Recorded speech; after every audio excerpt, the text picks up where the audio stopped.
మీ destination ఏదైనా ప్రపంచంలో ఏ మూల ఉన్నా CN travel explore the world your way. America అధ్యక్ష ఎన్నికల్లో విజయం సాధించిన రిపబ్లికన్ పార్టీ సంచలన మార్పుకు శ్రీకారం చుట్టేందుకు సిద్ధమవుతోంది. ఈ నేపథ్యంలోనే వచ్చే ఏడాది జనవరి 20వ తేదీన అమెరికా అధ్యక్ష పగ్గాలు చేపట్టిన తర్వాత సరికొత్త నిర్ణయాలు, విధానాలు తీసుకోనున్నట్లు అర్థమవుతోంది.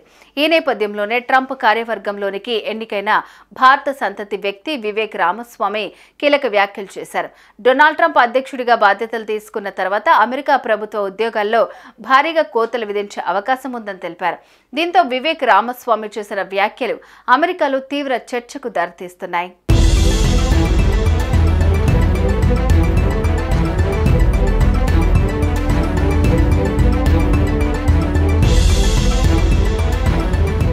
ఇక ఉద్యోగాలు పోతాయని అమెరికాలో ప్రభుత్వ ఉద్యోగులు తీవ్ర ఆందోళనకు గురవుతున్నారు.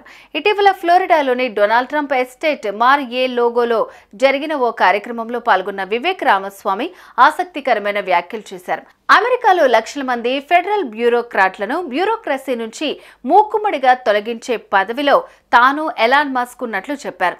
అలా చేసి అమెరికాను తాము కాపాడాలి అని అనుకుంటున్నట్లు ఉద్యోగుల కోతలపై ముందస్తు సంకేతాలు ఇచ్చారు.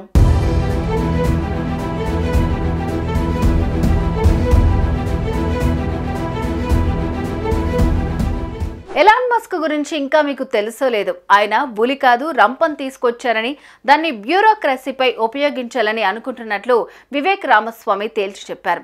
గత 4 ఏళ్లలో బైడెన్ నేతృత్వంలోని డెమోక్రటిక్ ప్రభుత్వంలో అమెరికా ఆర్థిక పరిస్థితి దిగజారుతూ వస్తోంది. మనం ఇలా కొనసాగకూడదన్నారు. ముందు మంచి రోజులు ఉన్నాయన్న వివేక్ నిబద్ధత, కఠిన శ్రమతో అమెరికాను ముందుకు తీసుకెళ్లేందుకు సిద్ధమవుతున్నట్లు తెలిపారు. జాతితో సంబంధం లేకుండా నైపుణ్యం కలిగిన వ్యక్తులు ఉద్యోగాలు కల్పించాలన్నదే తమ ఆశయమని వివేక్ రామస్వామి వెల్లడించారు.